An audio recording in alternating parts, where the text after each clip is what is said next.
Okay, I think we can get started if you're all ready. I guess you've got things you can listen on, yes, in case you don't understand English, and we don't understand German, so we'll be listening on ours as well, except for Mr. Vasella here, I think, who probably will be able to speak fluently in your language.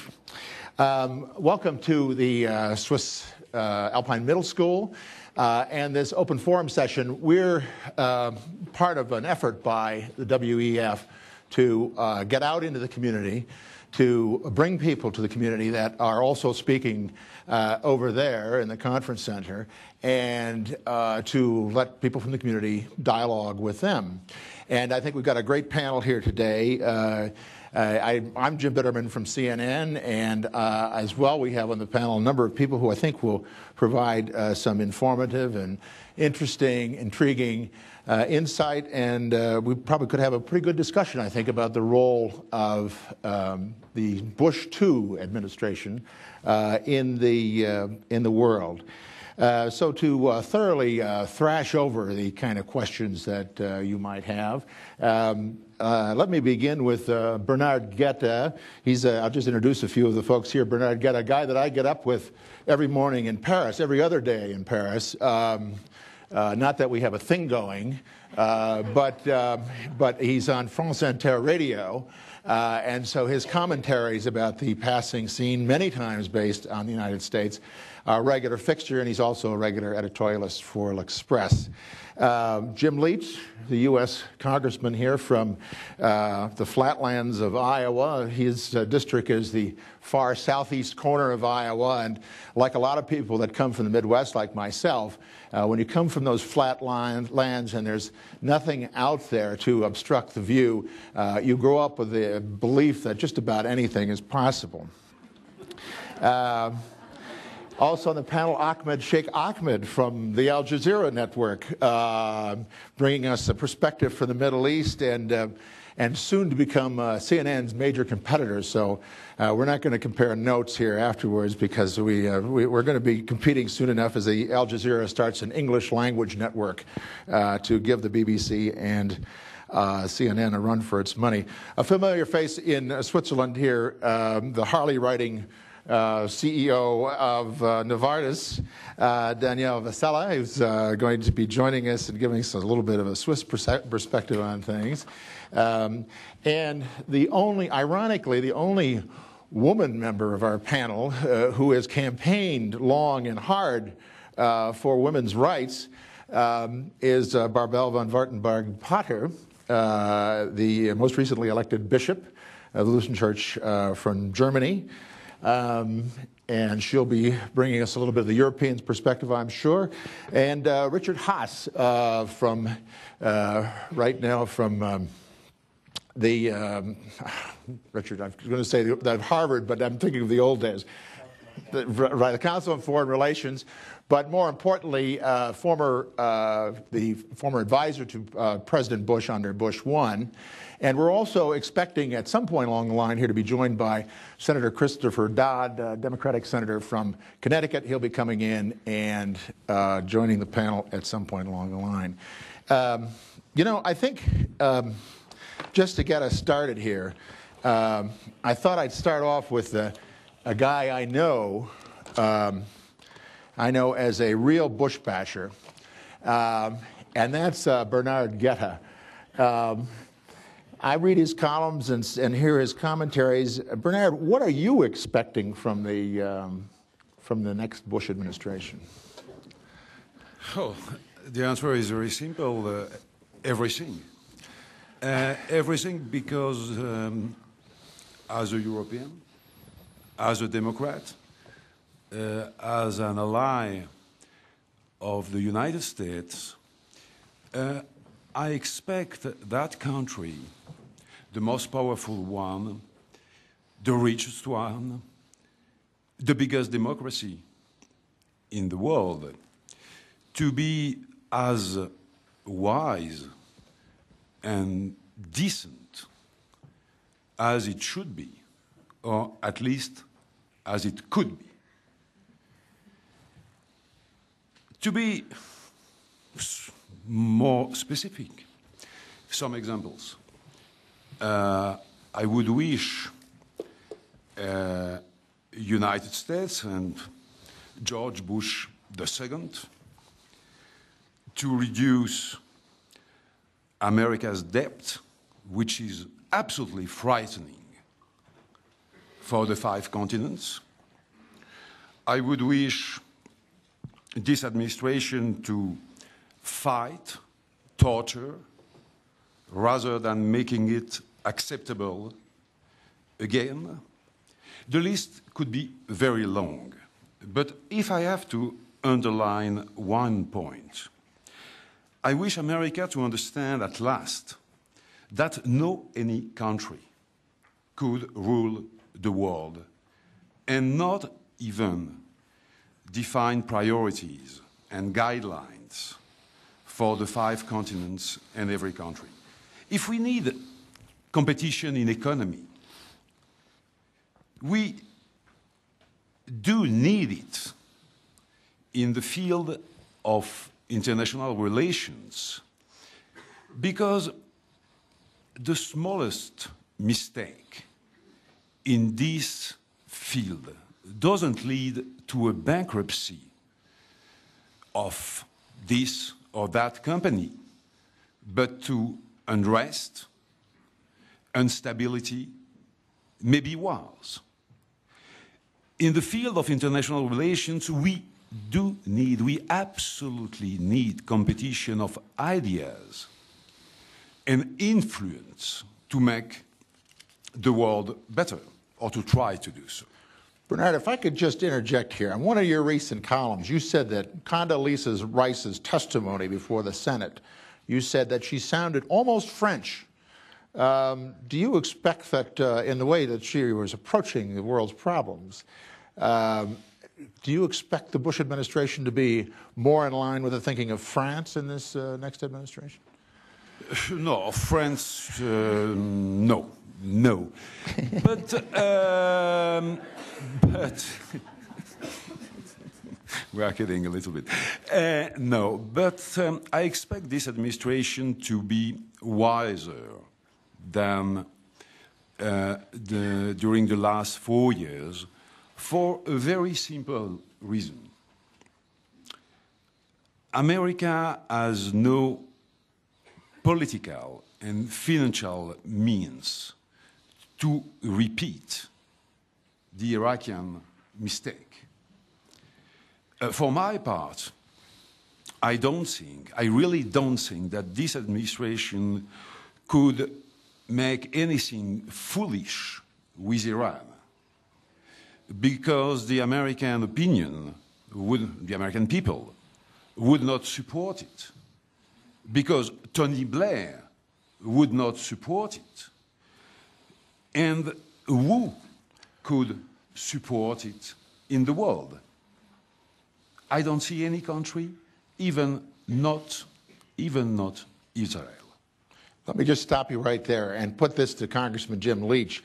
Now, Congressman, you're a Republican, and if President Bush were to go off on a military venture in Iran, I'm sure you'd be right behind him, right? Well, I didn't support the resolution on the Iraqi war. And as you know, in our country, we have a political system where within parties you don't have the precise discipline you have within, as you do within the European system. We're in a very tenuous time period, and I would only stress that all countries have an ambivalence or tension between internationalism and nationalism, or go-it-aloneism. It may be more significant in America because we're a bit larger and play a larger role because of that.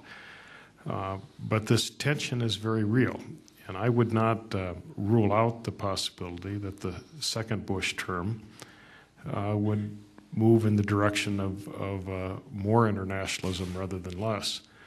I don't think that's a surety, but it's a possibility. Indeed, you could have a more Powell-like foreign policy without Colin Powell than, ironically, with him. But a lot will depend on actions of others in the world. And for example, if you do have a increased round of terrorism, you could have a new American assertiveness. And so I think we're going to need some discipline in lots of quarters to make this world a little safer place. Congressman, I'm just curious. Dwight Eisenhower used to say, every time you build a bomber, you don't build a school. We're spending a couple of $100 million a day in Iraq. Are you starting to hear from any of your constituents about the spending aspect of the Iraq war? Well, America's divided in the war. Spending is an element of it. I cannot tell you that it's the principal element, but it's certainly an element. And there are far larger issues than simply the cost. But cost is an element, and it's something that we're all very concerned with. And it also is an element, Mr. Guetta has indicated, America's running a higher deficit than is the norm, although not as high in percentage terms as a number of other countries. But still, it's very significant and something we're going to have to deal with. And that deficit is almost exclusively driven by the factor that relates, on the one hand, to military spending, and the other to certain internal security issues that we've never as a society dealt with. And all I can stress is that 9/11 was a very wrenching thing in American society, and it has caused a number of effects that might well not have been contemplated, and effects that for which America was unprepared. And so we are in a great period of experimentation. Some of those experiments have proved quite frail. Others, unfortunately, may have some degree of necessity. I'd like to go to Richard Haas because he's worked with the Bush administration in previous incarnations. A lot of Europeans are expecting a kinder, nicer, gentler Bush, perhaps a little bit rebuked by Iraq and the problems that he's faced there. Yet he did win by a large majority. He feels like he has electoral capital to expend. What do you think is going to influence him in the next? Can he be influenced? Does he listen? Well, the fact that the President and the new Secretary of State very early on in the administration are going to come to Europe suggests that there will be an emphasis to improve the tone of the transatlantic relationship, and in diplomacy and foreign policy, tone and style matter. So I do think at times over the last 4 years the administration was unnecessarily combative or confrontational in its style, and simply by adjusting the tone, simply by consulting more, I believe the administration can make an improvement. That said, let me suggest the heretical view, two heretical views. One is transatlantic relations, almost like Wagner's music, are not as bad as it sounds. If one looks at the degree of cooperation... Germans in the room here, so I'm not sure we should... Probably an inappropriate, sure. Just proving how the... Bad analogy. Bad analogy. I'll keep working on it. As you can tell, I did work for Mr. Bush. I think that if one looks at the relationship, it's actually, in certain areas, doing quite well. Let me suggest a few areas. One, obviously, is counterterrorism. The degree of transatlantic cooperation against terrorism is profound. A lot of it's quiet, a lot of it you don't see every day, but it actually is quite intense and quite productive. Take Afghanistan. You have a remarkable out-of-area deployment by NATO, in which Americans and Europeans are in their own way each doing a lot to promote the future of Afghanistan. On the trade area, we're beginning to see some quiet progress that opens up the possibility of a successful completion of the so-called Doha round. So despite the disagreements between the United States and many Europeans over Iraq, I would not generalize from that to say that the relationship isn't somehow in a state of crisis. I, for one, don't think it is. Secondly, to the extent there are problems, some of them are also not simply made in America. And let me just comment on two things Mr. Guetta said. He was right to say that Americans should reduce their debt. God knows we should. On the other hand, the international economy also requires that Europe become, the European growth rates go up. You can't have a situation where the United States is the only serious engine of economic growth in the world. And this is a real challenge to Europe to essentially adopt all sorts of economic reforms to make itself much more dynamic. Secondly, I am not comfortable with the idea of introducing a great deal of competition into international relations. And this is where the economic analogy breaks down. In economics, as you know, there's the concept of the invisible hand, that competition can work. And even though there's no one guiding the economy, still productivity will in the end win out. That's not the way it works in international relations. We do not need competition if by competition one is understanding it in the Gaullist sense, or increasingly simply French sense, of return to a balance of power or multipolarity. We do not need that. What we need is the United States, the countries of Europe, but also China, India, Japan, and others working together to take on the real challenges of this era, which are things like the spread of nuclear weapons, or terrorism, or genocide. So we don't need competition between the United States and Europe. That will not make the world better. What we need is actually greater cooperation. Okay, thank you very much. As you see, Senator Christopher Dodge joined us, but I'm going to let him catch his breath just a moment and go to Bishop Wartenberg-Potter. Bishop, you must be absolutely ecstatic that President Bush got reelected, because now you have Christian values in the White House. You're someone who espouses Christian values. You have Condoleezza Rice as the Secretary of State, and you've espoused women's rights. So you must be very happy with this second administration. Well, I try to see your point. Actually, for conversation reason, I speak English because I live in a multicultural and multiracial marriage myself, so I speak it every day. And for those who don't speak German, I will do so on this panel. I'm not so enthusiastic. Actually, I'm not enthusiastic at all, because the brand of Christianity which the Bush administration has been depicting is one which I find quite dangerous.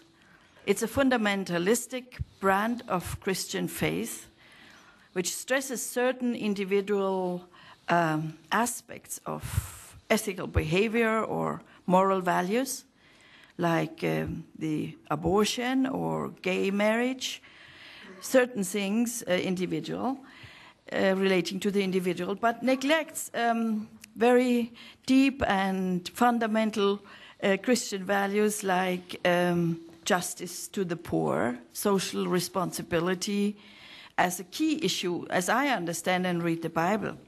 And I think that the administration has used also its links to the fundamentalist constituencies to develop an image of America which, in my view, has aspects of heretic thinking, because and it's American Christians themselves who say so. I have learned that from some of my friends in America.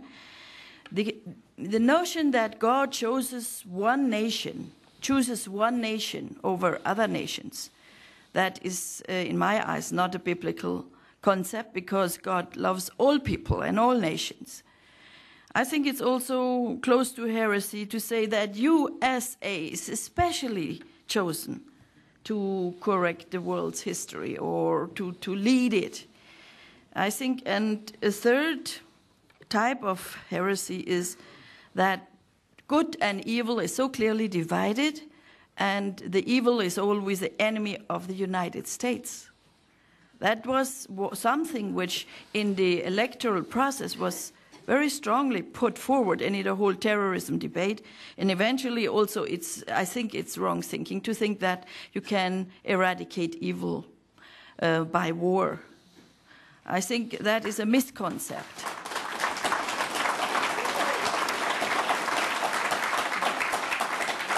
But let me add, Jim. Let me add that I'm not so happy about that. You can understand. I think we have to face a world in which fundamentalist thinking is a danger. It's fundamentalist thinking is the Islamic religion and fundamentalistic thinking in the Christian religion. In a global world, we have to stress the tolerance of religion.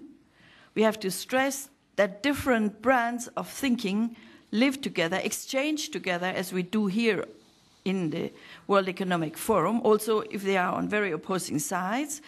For me, the dialogue, that is always the alternative to the rifle. And therefore, I think that we have to dialogue with the Bush administration to bring them to something which the American has deeply helped us to understand, that freedom of religion is a very high value, and you don't have to assess the world on one specific perspective. Thank you very much. Ahmed, let me ask you about that last point. Let me ask you about that last point about fundamentalism, because sometimes your network is accused of, and I don't think it's necessarily rightly so, but is accused of representing the viewpoint of fundamentalists. Well, before I go into that, let me say that I just came to Davos from Aceh, Indonesia. And where I saw the tsunami-stricken areas. And one of the first images that I saw when we landed at that airport there is American Hercules aircraft just unloading aid to the victims. I wish that the new administration in the White House will make of that more of that effort rather than going into wars in Iraq and other places in the future. That's one thing. Do you think, by the way, on that point, do you think the Arab Muslim world did enough on the tsunami victims? I don't think so. I don't think that they did enough. They might have done something, but they are not good at showing what they did.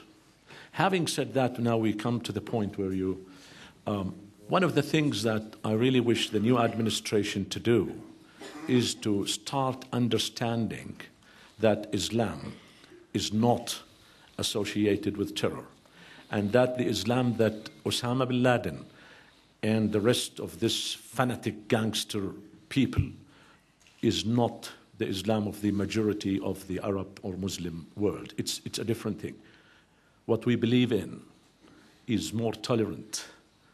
That is the Islam which really started a civilization, a very great civilization, one of the greatest civilizations of this world. I wish that the Bush administration will start differentiating between Islam and terror. And it's a thing that I wish the whole of the Western nations try to understand, that Islam is not terror. And I really object to putting Islam as one of the tough issues on the agenda of this forum. It was mentioned as one of the 12 tough issues, which I felt was unfair. Islam does not constitute a crisis for the world. Islam is open, and you've got to go to the Muslim countries to understand how the ordinary people see the world. It is not Osama bin Laden. Now, why we do that, Osama bin Laden, and we are accused of being a mouthpiece of him sometimes? It is from the very beginning, when the war in terror was started, we put two parties into the ticket. The world was divided into two camps of evil and a camp of good. And Osama bin Laden, which is a legitimate point of view, was projected as the head of the camp of evil. But when you have two parties to a conflict, justice means that you should present the viewpoint of the two parties. And being a journalist, being a broadcaster, we feel that we have a moral responsibility towards our audience in the whole world to show whatever President Bush wants to say, on our screen, and on the other hand, to give the opportunity to the other party, despite the fact that we denounce him, we do not like him, we do not support his argument, but we feel that we need to show the world what he thinks. Okay, thank you very much. Daniel Vasella, I guess the question to you as a businessman, is Bush 2 good for business? We'll see. There are certainly certain challenges, but let me first state that fundamentally, I'm of course personally absolutely in favor of democracy, of freedom of speech, and of a market economy. And so I have no fundamental issues. I think it's more the question how things are being implemented. From a point of view of economy, of course, one looks at the trade deficit, at the declining value of the dollar, the sustainability of lower taxes, while expenses do increase due also to the demographic shift. And in 2008, we will have the first wave of baby boomers going into retirement. So these are challenges which are certainly ahead also of America, even if this country is an engine for growth. Not the only one, but it is one. China is certainly another one currently. So I would say overall, yes, Bush 2, I believe, will be rather positive. But nothing, as it has been said, is black and white, and we will certainly see significant challenges. Let me just pick you up on that, because in fact, one of the things you talk about a lot is good governance. I wonder how you feel about the way Americans have projected their view of good governance with the Sarbanes-Oxley bill. You for that? Well, I think, again, from a point of view of the idea of transparency and control, I think one can only embrace it. From a point of view of what it means for organizations to implement that and what kind of work goes into the implementation, and we did it 2 years ahead of schedule, it's a lot of effort. And we ask ourselves why that is useful. Now, what does it point to? It points to particularity of the United States, which is to decide something and then impose it. And that's no different with Sarbanes-Oxley. So if you are, quoted in the New York Stock Exchange, you comply or you're out. So I think it comes back to a certain view of the world, which sometimes is difficult for others to accept, which is, the unilateralism, the question, and I don't think it is ill will. I think it has more to do with ignorance than anything else. Now, you didn't ask me, but I feel compelled to express myself also on certain topics which you touched upon, and terror being one. Number one, I think a government has to protect its people. So I think the national security has to be the first priority of the American government. And I don't blame them that I have to wait 1 or 2 hours at the airport, that I have to give fingerprints and I have to have a check of my photograph and all of that. I do understand that. And I think, and you have said it, it is unacceptable. Terrorism is unacceptable. And I do believe that you cannot eradicate evil with war. I share that view. Because evil you cannot eradicate. Evil will be always, in some ways, present. But I think war is, although the ultimate tool, but it is a tool which has, in certain situations, its legitimacy. Let's think that 60 years ago, the German Nazi Reich had an end. And you also see you have sometimes to fight. I think education, the Middle East process, and we heard this morning the Israeli government and the Palestinian government, and they have a road forward. They talk. They do see two independent states. They accept each other. I think if we will see a real implementation of that, that is a good start. And I think it's crucial to fix that, and I'm sure others have more to say about that. I also share the view that religion in itself is neither bad, and personally I think neither absolutely good. It's the question how you apply it. And I think religion by many governments and at many periods of history has been deeply misused in a very negative and bad way, and it's no exception today. And so I believe that education of people and economic growth are crucial for people to make informed decisions and not to have decisions made by others, which I think is a question of dignity, which everyone wants to have. Okay, thank you very much. Senator Dodd, the role of a senator is to be a cooler, wiser head in the legislative process. I notice you've been sitting back taking notes. Can you say something cool and wise about the Bush II administration? No. But I'll make an attempt. First of all, thank you, Jim. And as a late entry into this forum, I apologize for arriving late, but I spent all morning dealing with a panel on Latin America. I serve in the Foreign Relations Committee in the Senate, and have either been the chair or the ranking Democrat on that subcommittee over the last 24 years, and so spent a lot of time on those issues. The temptation, obviously, is the token Democrat here, and on this panel, I should begin by telling you that as Democrats, I would have much preferred, obviously, a different outcome in the presidential race. Come as no great surprise to you to hear that. I would have, if not winning the presidency, would have liked to have seen us win back the United States Senate. We're now in a situation as Democrats in the Senate at 44, 45 members, the smallest size of Democrats in the United States Senate since 1928, the election of Herbert Hoover. And so we're not in exactly a position of strength to necessarily impose our will on anything, domestic or foreign policy for that matter, except under the unique rules that the United States Senate has for the minority to be heard. And just as background's sake, because I'm obviously a stranger to virtually all of you here, I strongly objected to the Bush administration's conduct of foreign policy over its first 4 years.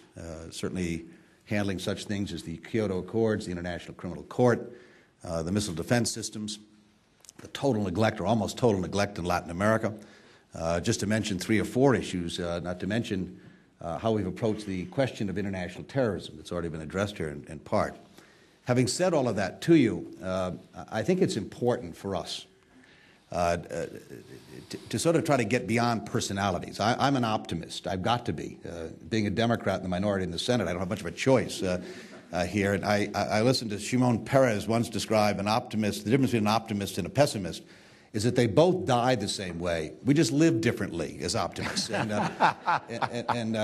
so I'm going to try to live as an optimist here. And I'd like to focus, if I can, on some of the things where we may cooperate. When John Kerry and President Bush were debating, they were asked the question by the moderator, what is the single most important issue that we must confront? It was one of those unique moments where both people had the same answer. I don't recall another occasion during the entire campaign where that was the result. Both indicated that nuclear proliferation was the single most important issue that we ought to address. I think it's important for us not to get so caught up in our own feelings about President Bush that you may have. I certainly do as a Democrat with domestic policies and foreign policies, to avoid trying to find opportunities where we can work together on common issues that we better address soon. And we don't have the right to represent the people we do and get smug about this. These are critical questions that deserve and demand our attention very quickly. And if we can get the Bush administration to revive the non-Lugar proposals in terms of trying to do what we can with biological, chemical, and nuclear weapons to reduce the threat of these weapons ending up in the wrong hands, if we can get the Bush administration to continue doing what it's been doing on AIDS in Africa, along with the work of people like Bono and others, those are positive things that we ought to try and work on, and if we can, to try and take advantage where there is some common ground here. And, but, Senator, you don't have a majority in either the House or the Senate. I mean, how no, are you we get don't, and the that's Bush the difficulty here, and it's obviously in trying to do that, but we can continue working on it to push it. My point is that I can certainly feel good and I can energize my base politically by just engaging in the obvious differences that exist. And it may turn out at the end of these 4 years that this has been a futile effort in some degree. But I'm going to begin this process, while we're still in the month of January here, of trying to see where the areas we can find agreement, to see if we can't work at those and advance the cause of mankind in this process. There are an awful lot of people who aren't at Davos, never will come here, who are going to depend upon the European community, the United States, of getting their act together. And we may not get all of our act together on every issue all at once, but there are several issues which are critically important to them. They deserve a lot better than they're getting. And I think it's important and incumbent upon those of us in positions to do something, even in the minority, to focus on those things and try and get it right. And so I'm going to make an effort anyway as one member of this thing. And there are some good news issues. I mean, I'm more optimistic about what's going on in the Middle East in terms of the Palestinians and the Israelis right now, having listened to people over the last couple of days. I'm horrified at what we failed to do over the previous 4 years of neglecting the issue almost entirely, which I think contributed very directly to the dreadful deaths that occurred in that region because we sort of stayed away from it. So I find that encouraging. And certainly we're seeing some even in Iraq, where I had strong disagreements with the Bush administration. All of us, I think, understand at this point, regardless of what you may have thought about how we got into this situation, I have strong feelings about that. We now need to figure out how to do this, how to come out of this thing as well as we can and offer some hope for people. And I think by focusing our attention on some of those issues is going to be critically important. Thank you very much, Senator. Now, of course, that moment you've all been waiting for. We're going to put microphones out into the audience, and you can ask questions of the panel. And they will give you answers, because that's what they're here for. But before we get a first question, and start thinking of your questions, maybe we get the microphones moving. There are microphones out here somewhere, right? In the hall? No? There are microphones in the hall? Yeah, the microphone. Yeah, And I thought they were going to have people pass around microphones here. Well, maybe I'll be the passer. Maybe I'll just come out in the audience. How would that be? Yikes.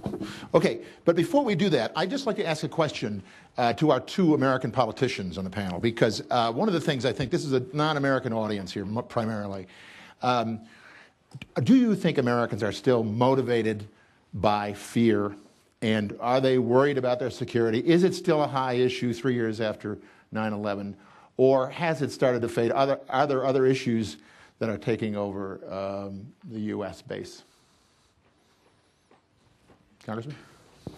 Well, I'm a little perplexed at the question. I don't think the motivation has ever been exactly fear, but concern for security certainly is a motivation. And we're in a world, I mean, it's hallmarked by two things. I mean, one is the weapons of mass destruction issue, and here a Swiss German probably said the profoundest thing of the 20th century when Einstein said splitting the atom had changed everything except our way of thinking. And secondly, we're affected by the circumstance that a very few can wreak havoc on quite a large number.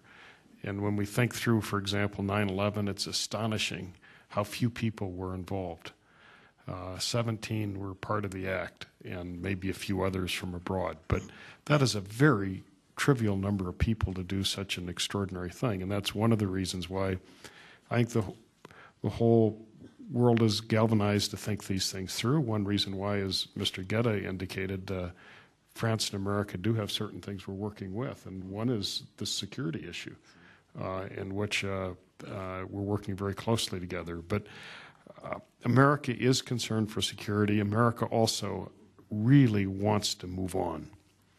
And I don't think there is anything the average American wants more than to see a settlement of the Israeli-Palestinian issue, a successful electoral process in Iraq with the capacity to start to reduce forces. And I think the average American would be, as difficult as the nuclear issue is, displeased at going at Iran today, which was one of your initial questions. America wants to move on. Senator, what do you think? Well, December 7th, 1941, fundamentally altered and changed American foreign policy for the next generation. Regardless whether it was Dwight Eisenhower, John Kennedy, Lyndon Johnson, Richard Nixon, Republicans, Democrats, foreign policy in no small measure was seen through that prism on that day. And I would suggest to you that whether John Kerry or anyone else had been elected president in November, that 9/11 fundamentally altered and will change for the distant future how America looks at its role in the world. So that's just a fact, and I think the quicker we come to terms with that, the better off we're going to be. Now, our problem is, and I say to my good friend Jim, is I find that the administration's view of this is troubling to me because I think it's counterproductive in terms of the goals stated. During these debates and during the fall, it was a good applause line to denigrate and to denounce international institutions, for instance. The great irony is, of course, that the United States played such a critical role in the creation of these institutions. In fact, some of the most conservative politicians in America in the 1940s were the authors of things like the International Criminal Court, the UN system, the efforts to have a genocide convention, for instance. And I think if you're going to truly get interested in dealing with the issue of terrorism, which I think has global implications, but is fundamentally a regional issue with global reaches. I don't mean to minimize the reaches of it, but it's fundamentally a regional question. But if you see every issue through that prism, and if you denigrate the international institutions, which are really the best hope in many ways of dealing not only with terrorism but other critically important issues of the environment, of health and the like, then I think your ability to be effective on dealing with these issues gets extremely limited very, very quickly. And so I'm hoping again here, as the optimist, that the Bush administration will change its tune. This may be terribly naive to hope that'll happen, but I'm going to try and see if we can't have some influence on it to begin to understand and realize that you can't, use these applause lines or to suggest that somehow America would be better off if we could just go it alone. Nothing could be more dangerous to my country than following that path. I've got a question here. Go ahead. What is your name and where are you from? We don't want you doing any work. Okay. Vital from Lucerne, Switzerland. I have just a question. Isn't the U.S. foreign policy not mainly be guided by the fact that we are running soon out of cheap energy, hint peak oil, and that will have a tremendous effect of the way we live here and in the United States? Oil. What do you think? Richard, what do you think?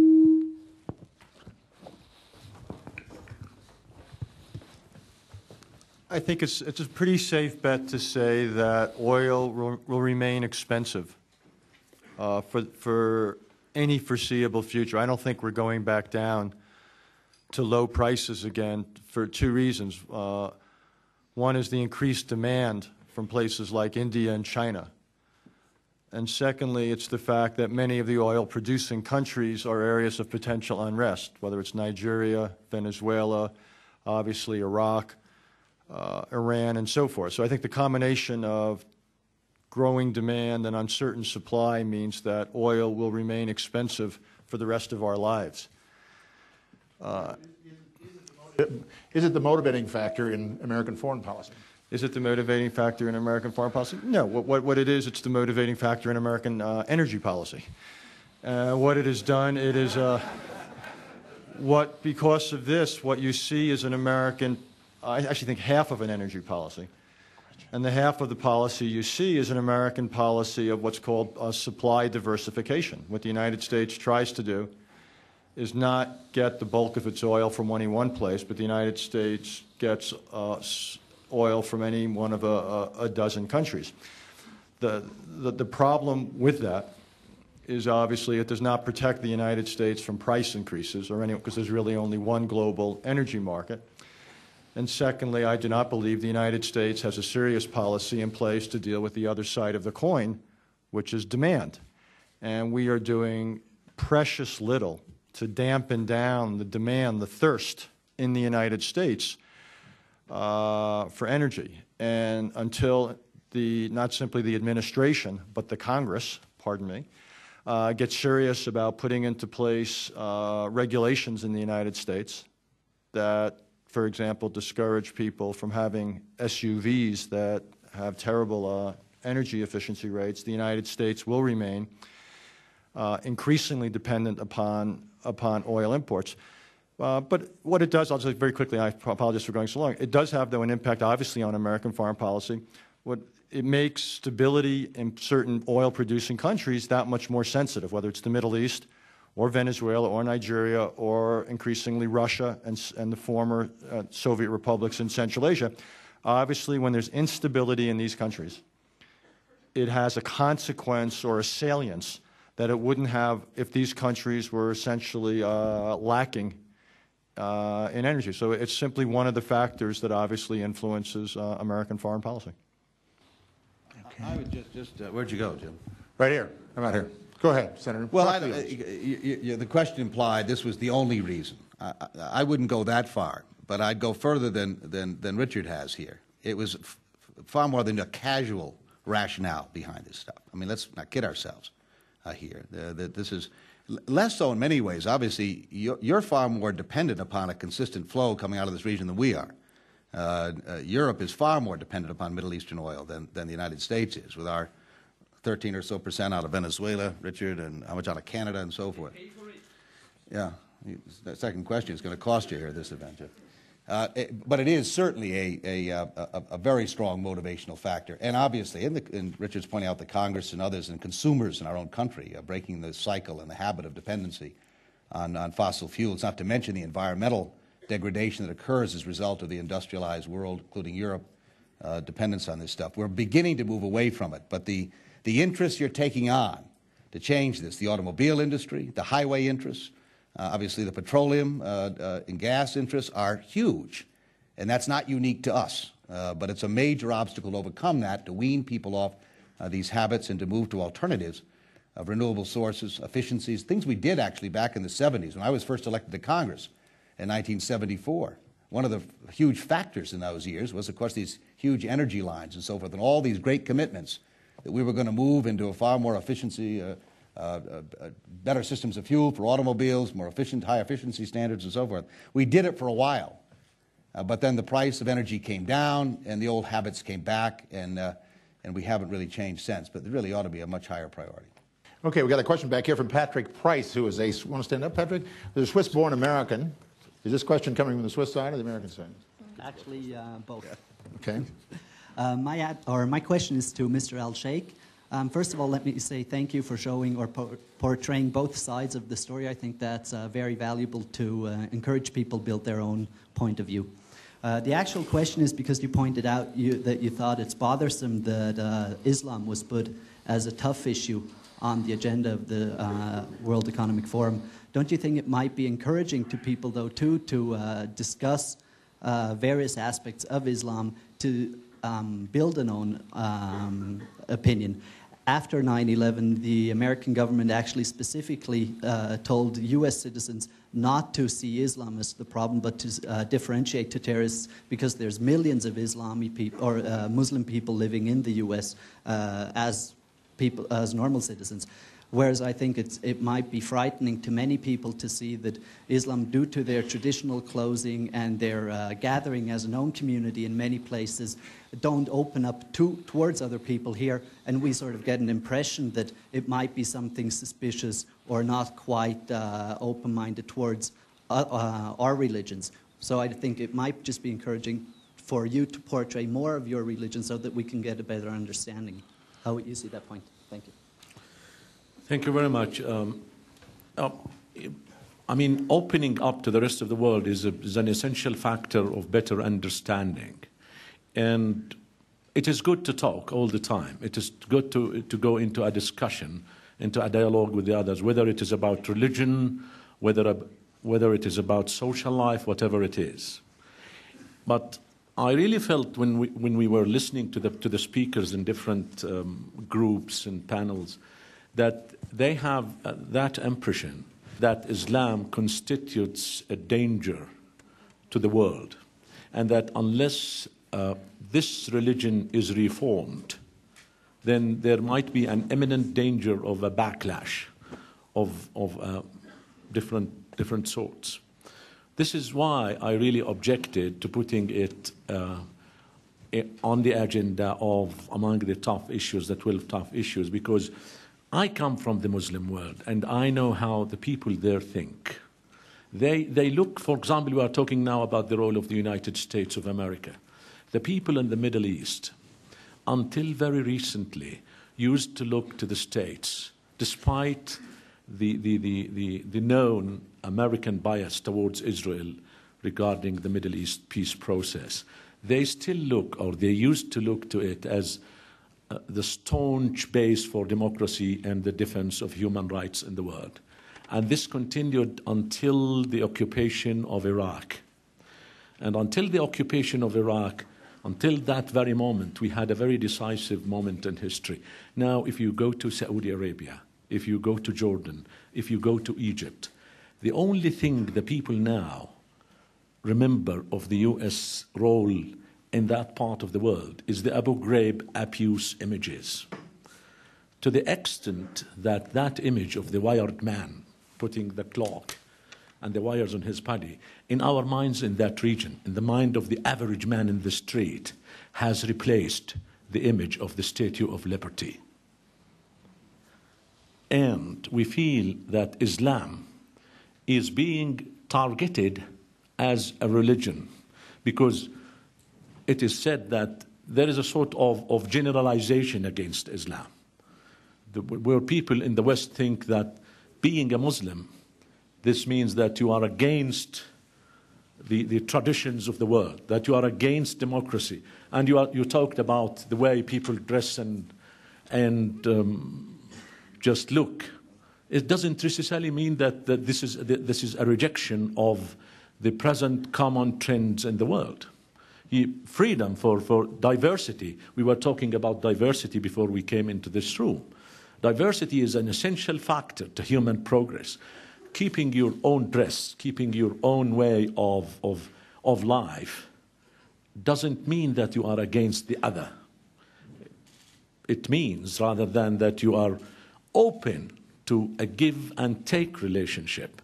So, true that some Islamic fundamentalist movements have projected a very negative image of Islam. We understand that. But the majority of the people are open. And the rest of the world should not really be afraid or frightened of Islam as a religion, that Islam is belligerent, that Islam is more of war than peace. This is not right.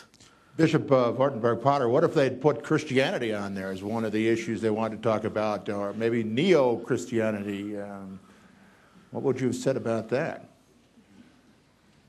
Do you think we need to talk about fundamentalist Christianity as as an issue? Well, as fundamentalist Christianity is now a part of the only remaining superpower, philosophy or self-understanding, I think we have to discuss it. I think more possibly you have to discuss it in the United States together. Because in our part in Europe, it is not so prevalent as it was in the political impact it had in the United States.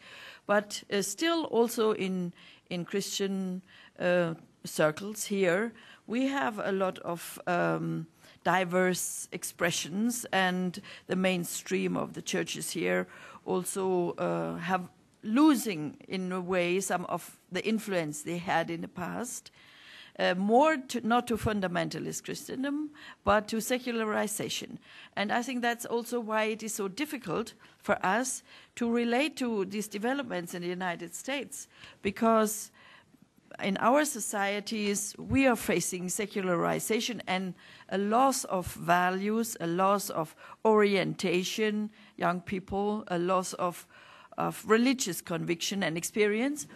And the values which the Christian faith has put forward, in my understanding, need to be really translated afresh in a European society. But in the US society, I feel the Democrats, I asked my neighbor on this one, whether the Democrats have embraced enough this religious tradition to stress other values and have allowed the Bush administration to portray the only Christian values being theirs. So the challenge, I feel, is more that we come to a dialogue to say that Christianity is basically a religion which cares for the neighbor, cares for the poor, and will not allow that global development which neglects the poor and global development which forgets about corporate responsibility for a global community. One thing I understand very well here in the WEF is that the concern about global interdependence. You know, we cannot live just on our islands anymore, but the developments in other parts of the world are crucial for our own survival. And that is, of course, an aspect which self-protection and self-interest includes, but it also tells us that we have to aim to strengthen international institutions, international legislation, international criminal court, international treaties, because we live in one world and we cannot behave as if we can separate on an island. And that, theologically, if I may add that also to European audience, theologically is that God loves the world as a whole and means the oikumene, the whole inhabited world, to be able to relate in just and right relationships and give each other, allow each other to have the minimum to live. And I think a Christian nation, as the United States is and wants to be, has to take this issue to heart also in its political expression. Okay, thanks. We have a question right here. Would you identify yourself, ma'am? Rezia Pedrut Guillaume from Kur. I have just one general question. How can a nation claim the leadership of the world when the fundamental values are not respected by the Bush administration? False information, manipulations, even lies dictate the political and economic life. Moral and ethic are banished from daily practices. Other mentalities, nations, religions, cultures are not understood. The daily life of all Americans become restricted with the new Patriotic Act, nearly like in ex-Soviet Union. The founding principles of their democracy, liberty, are disregarded. Thank you.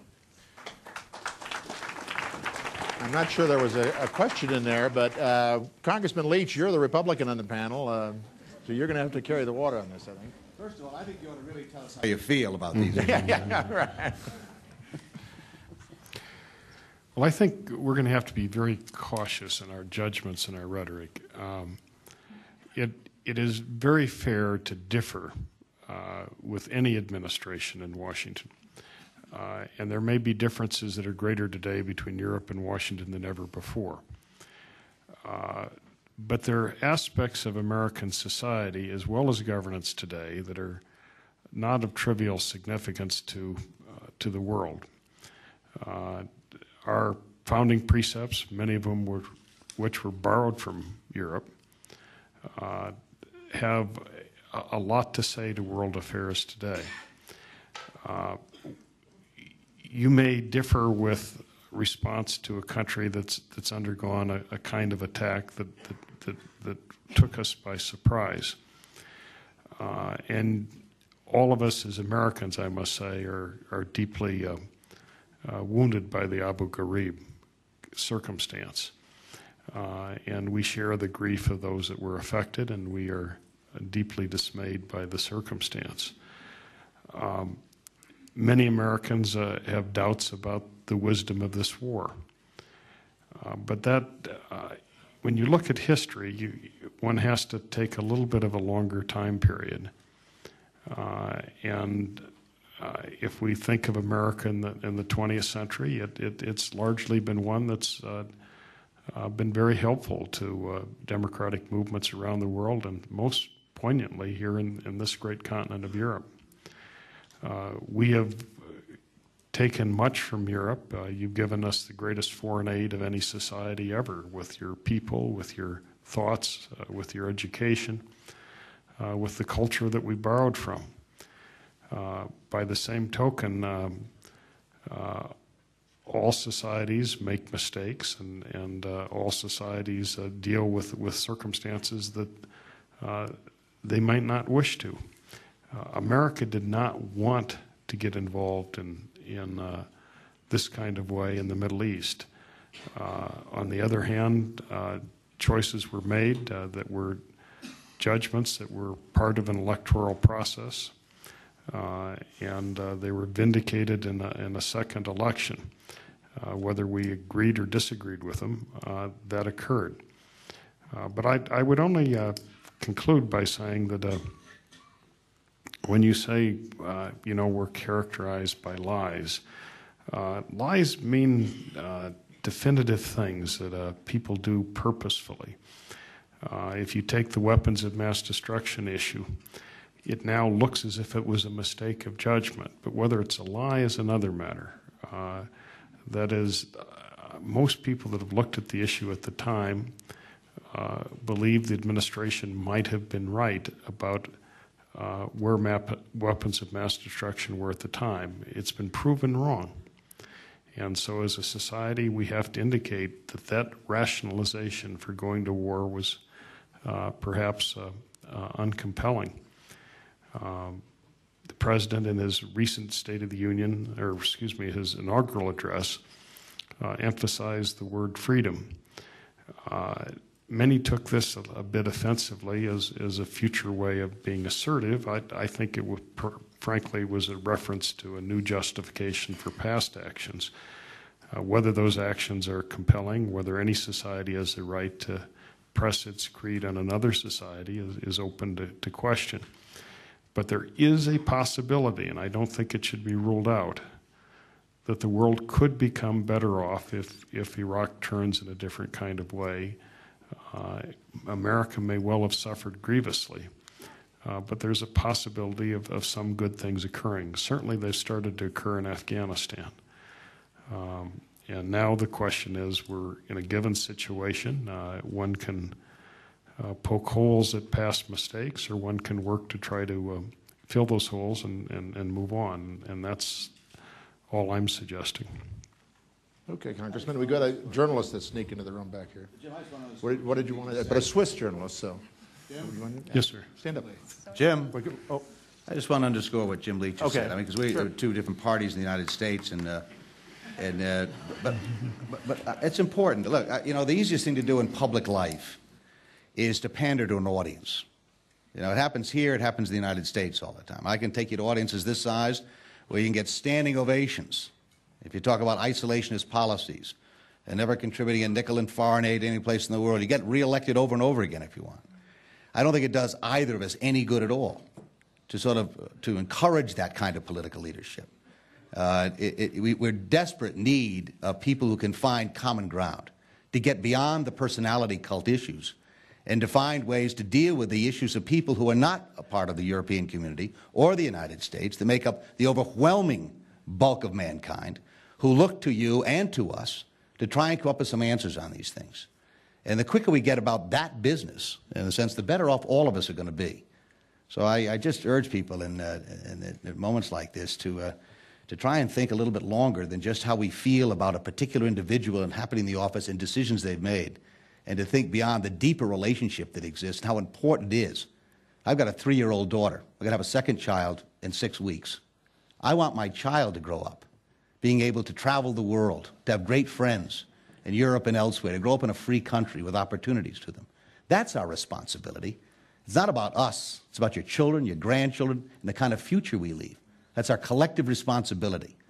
And if we don't pay attention to that, then I think we're going to be indicted by history for failing just to sort of become so egocentric that we're only concerned about our own particular needs in the short haul and not thinking in longer terms. Senator, very nice.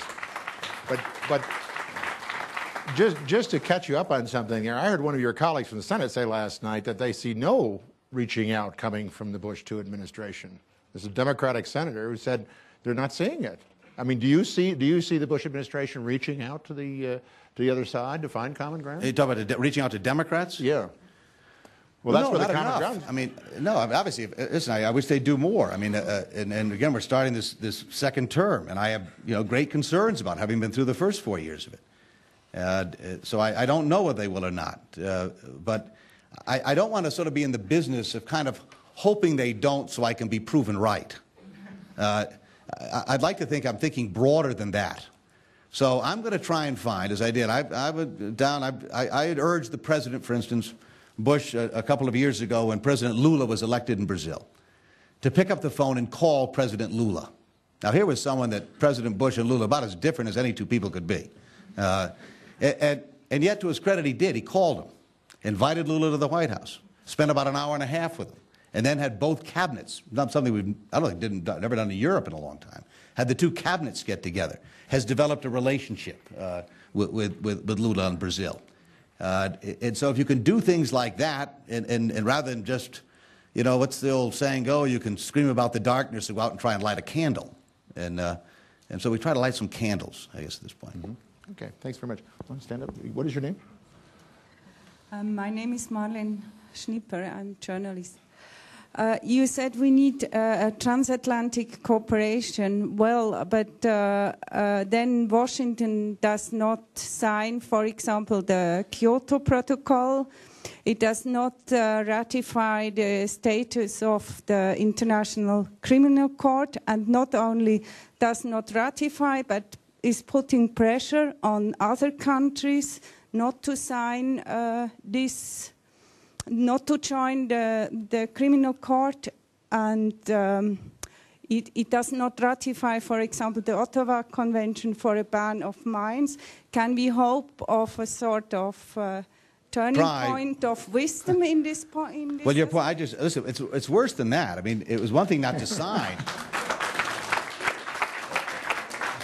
In my view, it wasn't just not failing to sign, it was walking away from the table altogether. I might understand at the end of the process that individual countries decide, for whatever reason, that the particular documents or agreements were inimical to their interest.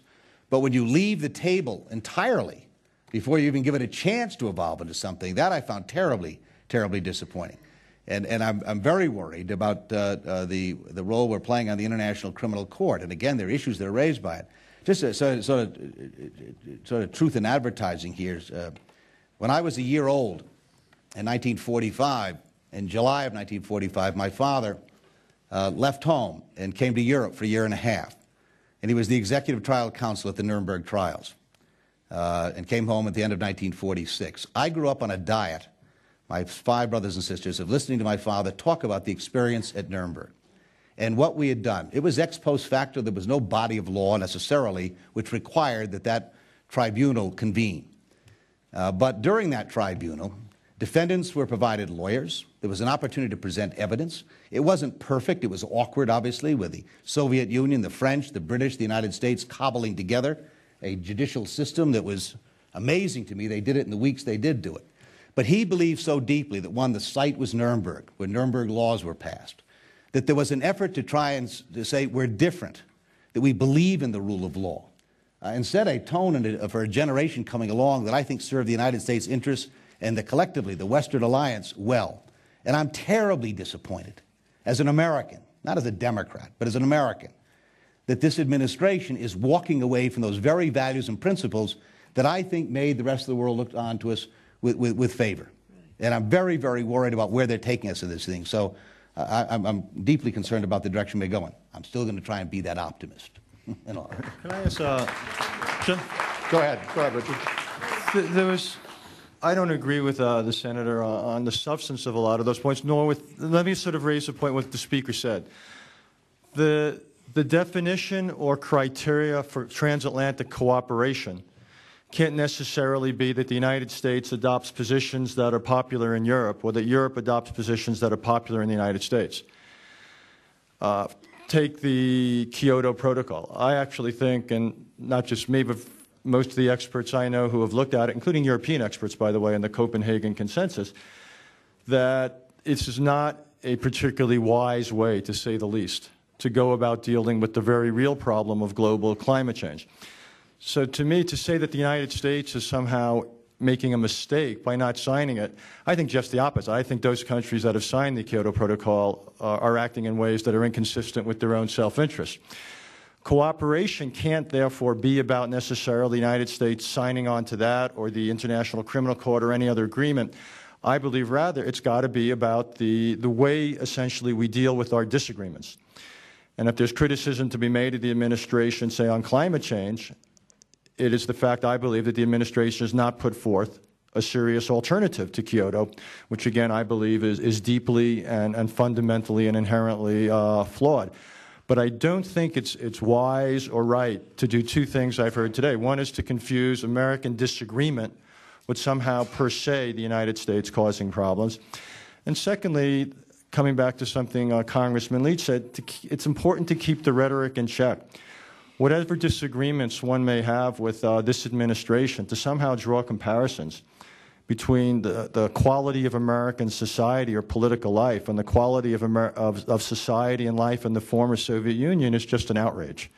And it's just fundamentally offensive to me as an American. And it ought to be fundamentally offensive to people here as Europeans. We can disagree with the foreign policy or domestic policy of the Bush administration, but let's be at least intellectually honest and keep some perspective about it. Okay. Bernard, do you want to say something, add something? Yes, at that point of the discussion, I'd like to come back to remarks made by Richard Haas about competition and cooperation. And I'd like to tell him that without competition of ideas and influence, there is no cooperation. Without that kind of competition, cooperation is only and purely vassality. Do what we decide. And just one more point. When you, Americans, have to take a decision in Washington, how do you do? There is a big and a public one, by the way, very often, competition of ideas between the State Department and the Defense Department, between the Democrat and the Republican, of course, between all the main figures and think tanks and institutions of your public life.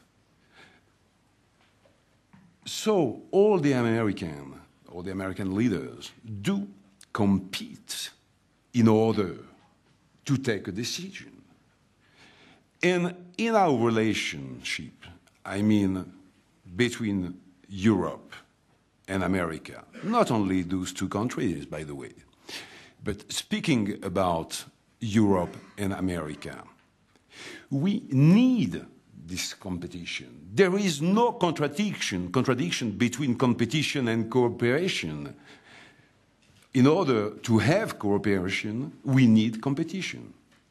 Competition in ideas, of course, and that's something... That's what I said, competition of ideas. You also then went on to competition of influence. Yes, this is the same thing. No, it's not. Intellectual influence. Well, if it's the same thing, fine. I understood it to mean something very different. Europe cannot define itself, I believe, in the world as simply an alternative to the United States. When Europe genuinely disagrees with the United States, that's one thing, but to simply define Europe's identity or Europe's role as somehow with an element of anti-Americanism, I would suggest is in the interest of neither the United States or Europe. So competition of ideas, of course. And no one is suggesting that Europe should not come forth with its own ideas, and that's what transatlantic consultation is about. What makes me uneasy is when people see a value per se in Europe having a different voice in this competition for influence, to have a separate role in the world, to somehow counter the United States, this nostalgic return to a world of a balance of power or multipolarity, I would think is inherently dangerous when what we need, again, is, if possible, transatlantic cooperation to deal with problems that have the potential to engulf both the United States and Europe. Bernard, it sounds like he's against a multipolar world. Exactly. Doesn't that sound like that? I am against the multipolar world. Okay. I think it's a very dangerous thing. And Bernard, I bet you're for it. Just one sentence. The difference between Europe and America is not my wish or Chirac's or Schroeder's wish. This is reality.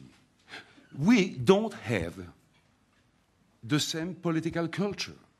We don't have the same regards on everything. On some issues, of course, like terrorism, like security.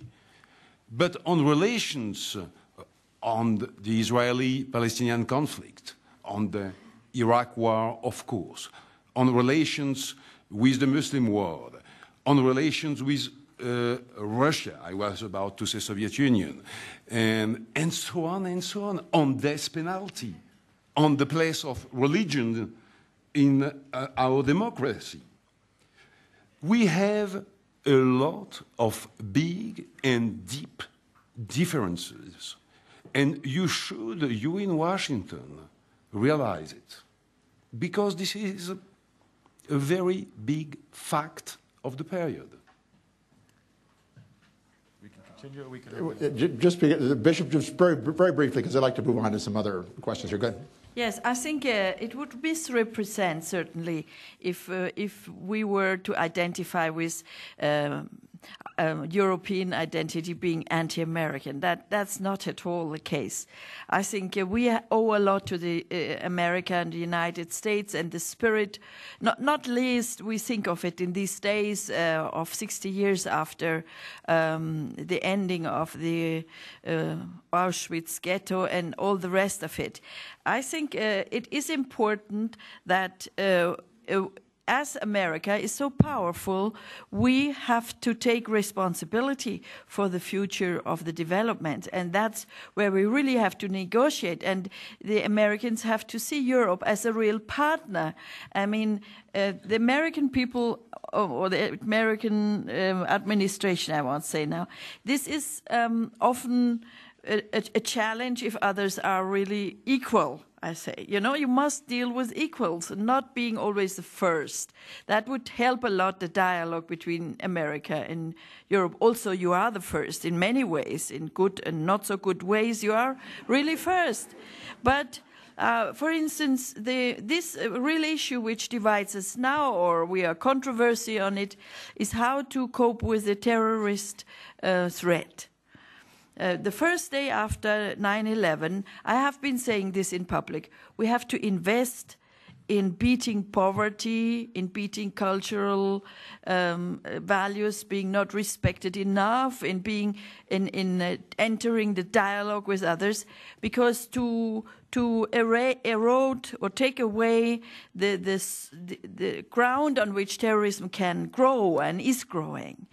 And of course, this needs really a joint strategy, that we find ways to do that and not just debate whether this is the right way or not, but if we are responsible for the development of the world, then here in the World Economic Forum, I hear a lot of voices, even from the political leaders, who say we have to do it together, as you say, Senator. We have to find the segment on which we can agree and act, because the threats to the survival of the world is so big. We really need common action.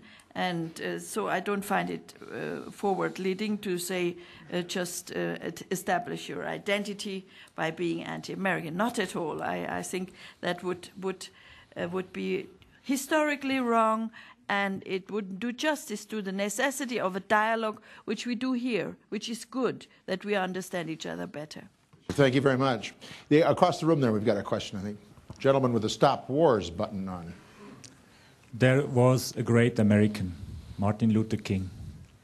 He said, "We can murder the murder, but doing that we cannot murder murder." I have two questions to Mrs. Bärbel, Wartenberg, and one question to Mr. Daniel Vasella.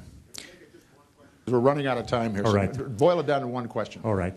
Mr. Bush said that we have freedom.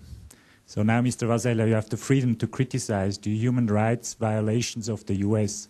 I'm aware that you are a businessman and you have a lot to do with the U.S.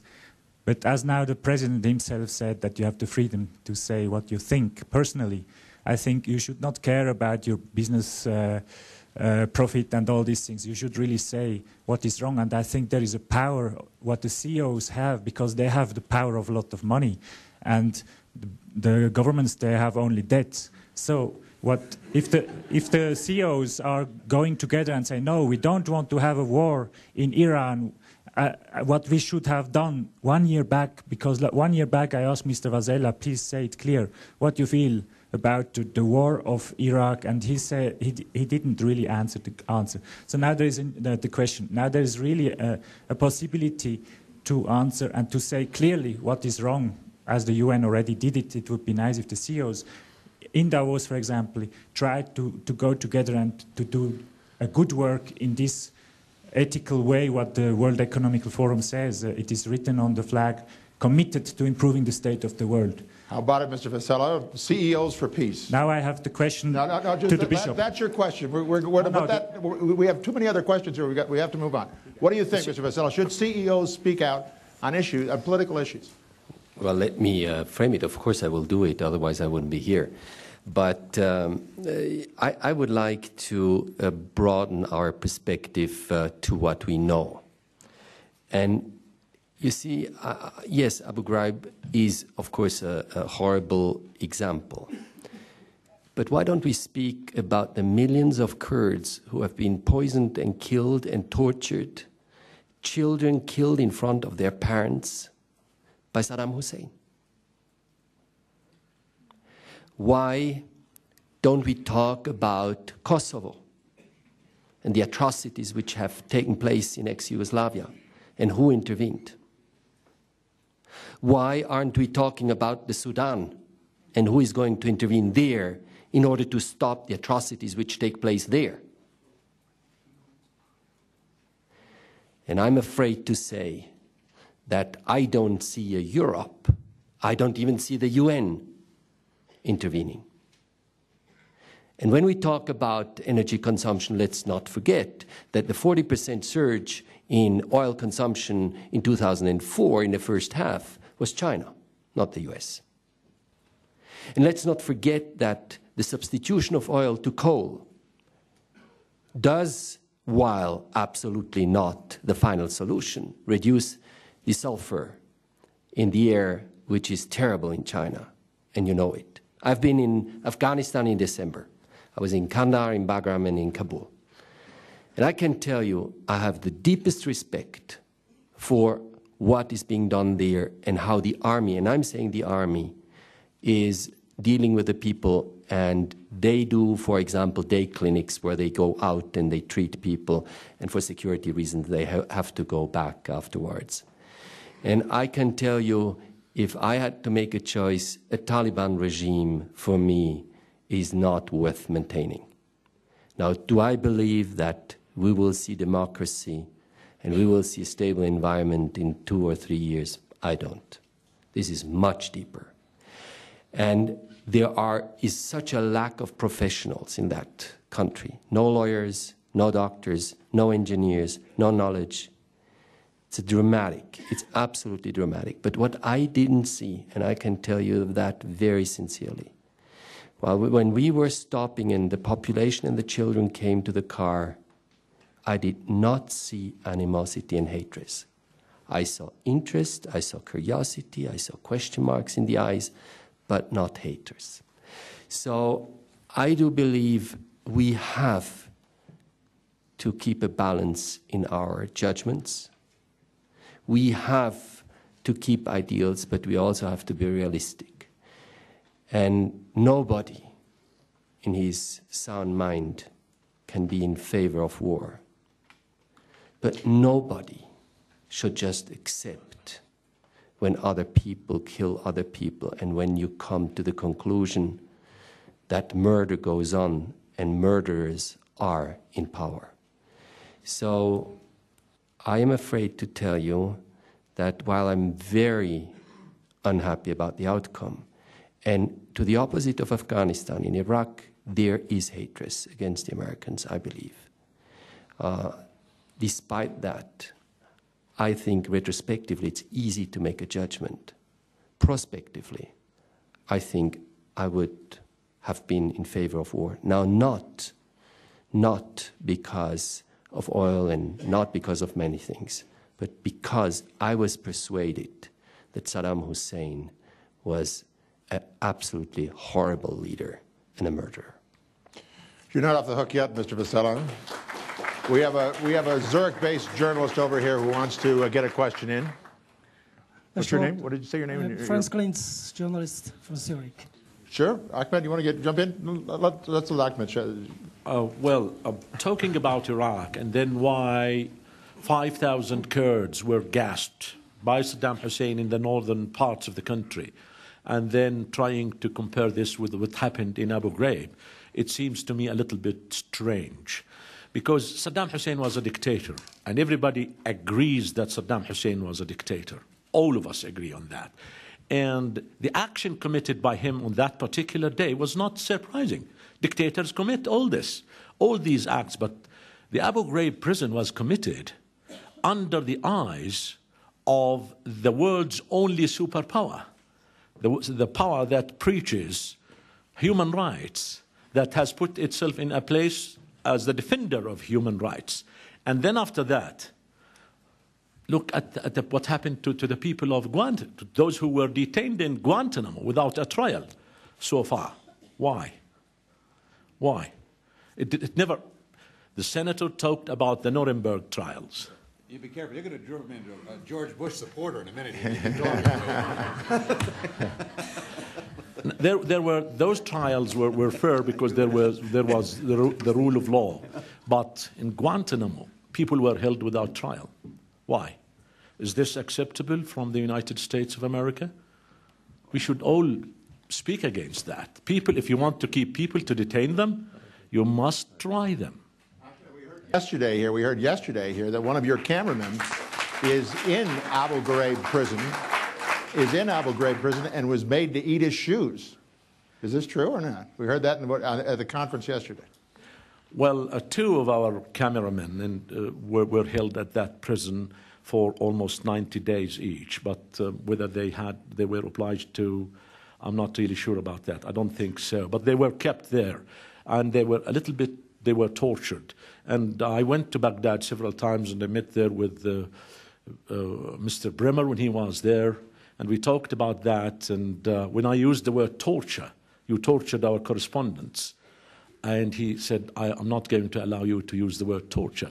Then I said, what, if you kept them incommunicado for almost 3 months, and what do you call that? Then we need to have a new definition of torture. And the other thing is that when President Bush, in his inaugural speech the other day, talked about the expansion of freedom, what sort of freedom? We have to wait to know the content of that freedom. If I speak against their malpractices in Iraq, would I be an enemy of freedom in the future? We need to have a definition of freedom in order not to use that as a justification of using the military might against those who disagree with us in a certain situation. Mr. Dodd, you're looking... all due respect here, look, and no one has been more critical of the Abu Ghraib situation than many of us in Congress and others in the United States society. And it has been, at least there have been prosecutions under military courts.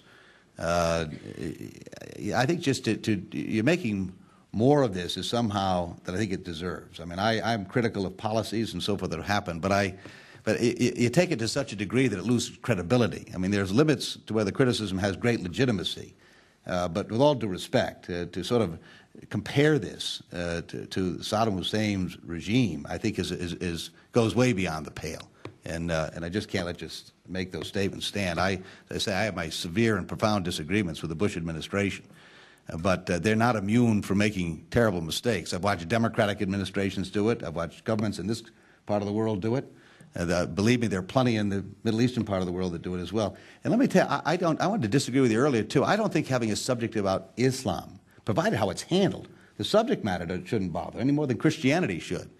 But one of the things we tried at the beginning with President Clinton, to his great credit, should have happened years before, that actually when he would talk about the various religions in the United States, always mentioned the mosques, always mentioned Islam.